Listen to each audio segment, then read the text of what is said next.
السلام علیکم ورحمۃ اللہ وبرکاتہ۔ آج کا بیان چھٹے پارہ کے شروع سے ساتویں پارہ کے ربع تک ہے۔ سورہ مائدہ کے اندر ایک عمومی ہدایت دی گئی ہے کہ شریعت کا پابند پوری طریقے سے انسان کو کہا گیا، شریعت کا مکمل طور پہ پابند بن جاؤ۔ پھر اس کی مزید تفصیل بتائی گئی ہے۔ آج شروع میں چھٹے پارہ کے شروع میں اللہ نے کہا، اللہ تعالیٰ اس بات کو پسند نہیں کرتا کہ کوئی آدمی بدگوئی کرے، یعنی بد زبانی کرے، الا اگر اس پہ کوئی ظلم کیا جائے۔ مطلب یہ ہے کہ اگر آپ پہ کوئی ظلم کرے تو اس ظلم اس نے جو الفاظ آپ کے خلاف کہے ہیں یا بولے ہیں، اس الفاظ کو دہرا کر کے قاضی کے یا عدالت میں کہنا کوئی گناہ نہیں ہے۔ البتہ جو شخص ایسے بد زبانی کرتا ہے یا بدگوئی کرتا ہے، اللہ تبارک و تعالیٰ کہتا ہے ایسے لوگوں کو اللہ تعالیٰ پسند نہیں کرتے ہیں۔ اور آگے پھر اللہ تعالیٰ نے فرمایا بنی اسرائیل کے بارے میں ہے، اہل کتاب کے بارے میں ہے کہ نبی اکرم صلی اللہ علیہ وسلم کو تسلی ہے کہ نبی اکرم صلی اللہ علیہ وسلم جب آپ صلی اللہ علیہ وسلم اپنی نبوت کا دعویٰ پیش کیے، لوگوں کو حکم دیے کہ ایک اللہ کی عبادت کرو، اللہ کے علاوہ کسی کی عبادت نہ کرو، مجھے رسول مان لو، تو کفار مکہ، یہودی، یہ سب اس بات کے اصرار کرتے تھے کہ ہم بھلا آپ کو نبی کیسے مانیں گے، مجھے کوئی معجزہ دکھائیے، مجھے کوئی ایسی چیز انہونی دکھائیے جس کو دیکھ کر کے یقین ہو جائے۔ اسی کا ذکر ہے کہ یہ اہل کتاب اگر آج تم سے مطالبہ کر رہے ہیں کہ تم آسمان سے کوئی تحریر ان پر نازل کر کے دکھاؤ، تو اس سے یہ تو حالانکہ قرآن کریم تو خود آسمان سے نازل ہوئی نا، لیکن ان کا کہنا تھا کہ فرشتے خود ہم سے آ کے بات کرے، اللہ خود کہہ دے نا کہ یہ نبی ہے تو میں مان لوں گا۔ تو اللہ تعالیٰ نے جواب دیا ہے کہ یہ مجرم ہیں، یہ ایسے مجرمانہ حرکت کر رہے ہیں کہ اس سے پہلے موسیٰ کے ساتھ بھی ان کی قوم کر چکی ہے۔ انہوں نے بھی کہا تھا کہ ہمیں خدا کو اعلانیہ طور پہ دکھاؤ، اس شرکیسی کی وجہ سے ان پہ بجلی ٹوٹ پڑی۔ یہ کوئی بعید نہیں ہے کہ لوگ ایسے کرتے ہوئے آئے ہیں۔ بہرحال اس صورت کے اندر اللہ تبارک و تعالیٰ نے حج کے احرام باندھنے کے بعد حلال جانوروں کا شکار کرنا حرام قرار دیا ہے۔ اسی طریقے سے حلال جانوروں میں صرف ان جانوروں کا کھانا درست ہے جن کو اللہ کے نام پر ذبح کیا گیا ہو۔ مردار ناجائز ہے، مردار کھانے کو اللہ تبارک و تعالیٰ نے ناجائز قرار دیا ہے۔ کون سا؟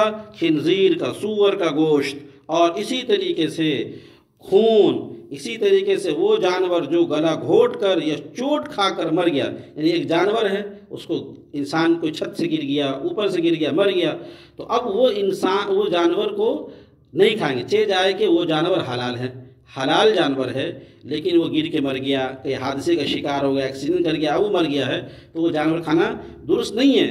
یا گلا دبا کر ذبح نہ کیا گیا بلکہ گلا دبا کر مار دیا گیا، جیسے بعض لوگ کے سوچے مارنا ہی ہے تو گلا دبا کے مار دو۔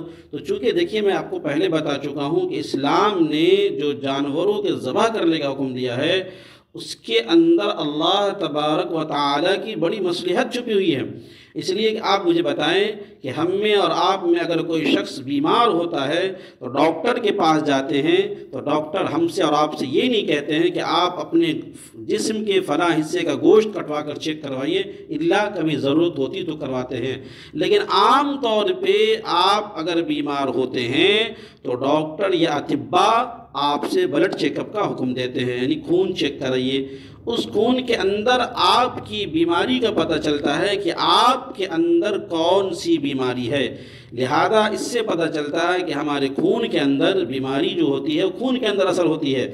اس لیے اگر جانور مر جائے، اللہ نے کیوں منع کیا کہ اگر جانور مر جائے تو وہ جانور کا خون جسم کے اندر رہ جاتا ہے، یہ انسان کی بھلائی اور خیرخواہی ہے۔ اللہ تبارک و تعالی انسان کو بیماریوں سے بچانا چاہتے ہیں، اس لیے اللہ نے کہا مردار جانور کا گوشت مت کھاؤ۔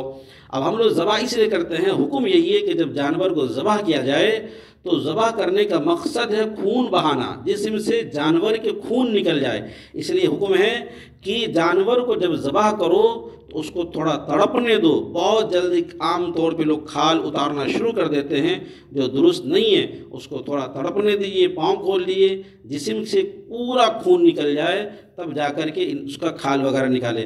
تو خون کھانے سے اسی طریقے سے جو جانور، ایک جانور حلال ہے لیکن کوئی چیڑ پھاڑ کھانے والا شکاری جانور اس کو شکار کر لیا ہو، اس کو کھانے کو بھی اللہ تبارک و تعالیٰ نے منع کیا ہے۔ اسی طریقے سے آج اللہ تعالیٰ نے پھر فرمایا کہ عام طور پہ بعض جگہوں پہ دیکھیں گے آج بھی بہت سارے آپ کے گھروں میں پنڈت ہے یا کوئی اور لوگ ہے جس کے پاس لوگ اپنی قسمت نکلواتے ہیں، جسے کہتے ہیں پھال نکلوانا، قسمت معلوم کرنا۔ اس زمانے میں بہت زیادہ ہوتا تھا، آج بھی لوگ ہیں کہ غیروں کے یہاں دیکھیے جب ان کے یہاں شادی ہوتی ہے تو وہ شادی کی تاریخ اپنے پنڈت سے پتہ کرتے ہیں کہ آج وہ جو دن ہم کرنے جا رہے ہیں وہ دن صبح ہے کہ نہیں ہے، یا دن کیسا ہے۔ ہم نے دیکھا کہ ہمارے یہاں ہمارے مسلمانوں کے اندر بھی یہ چیزیں ہیں، ہمارے کچھ ایسے طبقہ اور کچھ ایسے لوگ ہیں جو شادی کی تاریخ بعض مہینوں میں شادی کو جیسے محرم کے مہینے میں شادی کرنا وہ منحوس سمجھتے ہیں۔ اسی طریقے سے وہ تاریخ شادی وغیرہ کی جب نکالتے ہیں تو اپنے کسی اہل علم جو ان کے پیروکار، جو ان کے مانی ہو، جن کو وہ مانتے ہیں، ان کے پاس جا کر کے تاریخ کی نشاندہی کرتے ہیں کہ کون سا دن صحیح ہے کون سا دن غلط ہے۔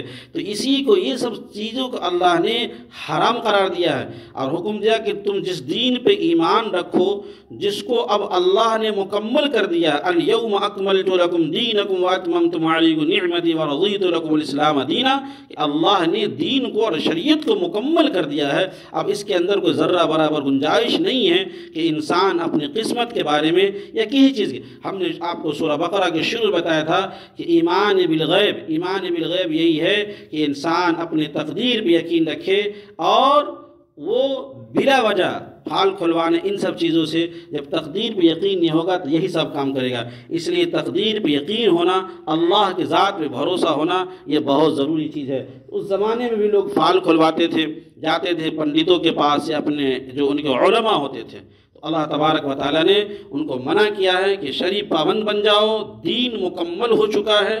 اور یہ نزول کے اعتبار سے بعض مفسرین نے کہا کہ یہ آخری آیت ہے، الیوم اکملت لکم دینکم واتممت علیکم نعمتی ورضیت لکم الاسلام دینا۔ اللہ تعالیٰ نے کہا آج کے دن ہم نے تمہارے دین کو مکمل کر دیا، اس کے اندر کوئی ذرہ برابر کمی بیشی نہیں ہے، مکمل ہو چکا۔ اس کے بعد سورہ مائدہ میں مسلمانوں کی مذہبی، تمدنی اور معاشرتی، سیاسی زندگی کے متعلق چند احکامات نازل ہوئے۔ مثلا سفر کے حج کے آداب کیا ہیں، دینی شعائر کا احترام ضروری ہے، حلال اور حرام کی حدود کی پابندی بتائی گئی ہے، اہل کتاب سے نکاح و تعلقات کے مسائل ہے کہ اہل کتاب سے نکاح کر سکتے ہیں یا نہیں کر سکتے ہیں۔ اہل کتاب وہ لوگ ہیں جو یہودی اور نصارہ ہے، ان کی لڑکی تو ہم لا سکتے ہیں، ان کی لڑکی سے ہم شادی تو کر سکتے ہیں، پر اپنی لڑکی ان لوگوں کو نہیں دیں گے۔ اسی طریقے سے آگے وضو کا مسئلہ ہے، غسل کا مسئلہ ہے، تیمم کا مسئلہ ہے، وضو کے فرائض ہے، غسل کے فرائض ہے، تیمم کے مسائل ہے۔ اللہ تبارک و تعالیٰ نے کہا کہ غسل جب نہ ہو، غسل کرتے ہوئے جب پانی میسر نہ ہو، اس وقت انسان کو کیا کرنا چاہیے؟ اس وقت انسان کو اللہ نے اس کی آسانی کے لیے، سہولت کے لیے تیمم کا جو ایک بہترین تحفہ دیا۔ تیمم کیا ہے؟ تیمم میں 3 چیزیں فرض ہوتی ہے، نیت کر لے، پاک مٹی پہ ہاتھ مار کے چہرے پہ مل لے، پھر دوبارہ پاک مٹی پہ ہاتھ مار کے ہاتھ میں مل لے، یہ تیمم ہے۔ وضو اور غسل کے لیے ایک ہی تیمم ہوتا ہے، ایسا نہیں کہ وضو کے لیے الگ ہے یا غسل کے لیے الگ ہے۔ کسی کو غسل کی ضرورت ہے تو جو میں نے طریقہ بتایا اسی طریقے سے کرے، کسی کو غسل کی ضرورت ہے تو جو طریقہ بتایا اسی طریقے سے۔ ہاں، یہ بات ہمیشہ یاد رکھیے گا کہ یہ ان لوگوں کے لیے ہے جن کو پانی نقصان کرتا ہے یا جن کے پاس پانی میسر نہ ہو، پانی ملنے کے بعد تیمم خود بخود ختم ہو جائے گا۔ تو یہ سب مسائل۔ اس کے بعد اللہ نے کہا چوری کرنے کی سزا ہے، جو چوری کرتا ہے اس کی سزا کیا ہے اسلام نے؟ اسلام ایک معاشرتی احکام بتاتا ہے کہ اگر کوئی انسان چوری کرتا ہے تو اس کے ہاتھ کاٹ ڈالے جائے، ہاتھ کا اس لیے، اور اس کو سر عام اس کا ہاتھ کاٹا جائے تاکہ دیکھنے والے جو دوسرے لوگ ہیں اس سے عبرت لے اور چوری نہ کرے، اس لیے کہ چوری کرنا ایک بہت بڑا گناہ ہے۔ ایک سمجھیے کہ ایک بندے کو دھوکہ دینا اور ایک انسان جو چوری کر کے جو سامان لاتا ہے وہ ساری چیزیں حرام ہیں۔ اسی طریقے سے شراب، جوئے کی ممانعت آئی ہے۔ میں نے آپ کو شروع بتایا تھا کہ شروع میں یسألونک عن الخمر والمیسر قل فیہما اثم کبیر ومنافع للناس، کہ شراب کے اندر نفع اور نقصان دونوں کا ذکر اللہ نے کیا۔ اس لوگوں نے پوچھا شراب کیا ہے، تو اللہ تبارک و تعالیٰ نے کہا شراب کے اندر نفع بھی ہے نقصان بھی ہے، لیکن نفع کم ہے نقصان زائد ہے۔ اس کے بعد میں دوسرے اسٹیپ، اب شراب پی کے نماز کے قریب مت جاؤ، 5ویں پارہ میں کل بتا دیا تھا۔ کیوں؟ اس کی وجہ یہ تھی کہ بعد صحابہ سے غلطی ہوئی نماز کے اندر، اب حکم ہوا کہ شراب پی کے نماز کے اندر مت جاؤ۔ اب یہ ایک اور غلطی ہوئی، میں اس تفصیل باقی میں نہیں جانا چاہتا ہوں چونکہ وقت کم ہے۔ اب اللہ تبارک و تعالیٰ نے شراب کو مکمل طور پہ حرام قرار دیا ہے۔ شراب ہی نہیں، یہ جوا ہے، خمار کہتے ہیں دوپٹہ کو۔ تو جو کچھ ایسی کوئی چیز کھانے یا پینے سے جس پہ انسان کو نشہ چڑھ جائے، تمام چیزیں، کل مسکر حرام، کہ ہر نشہ آور چیز حرام ہے۔ اس لیے حرام اللہ تبارک و تعالیٰ نے ہر چیز کو یہاں پہ کیا کر دیا ہے؟ حرام کر دیا ہے۔ اس کے علاوہ ایک اور چیز چھوٹ گئی، قسم کا حکام ہے۔ قسم یہ ہے کہ 3 طرح کی قسم ہے، ایک قسم یمین ہے، قسم غموس ہے، قسم لغو ہے۔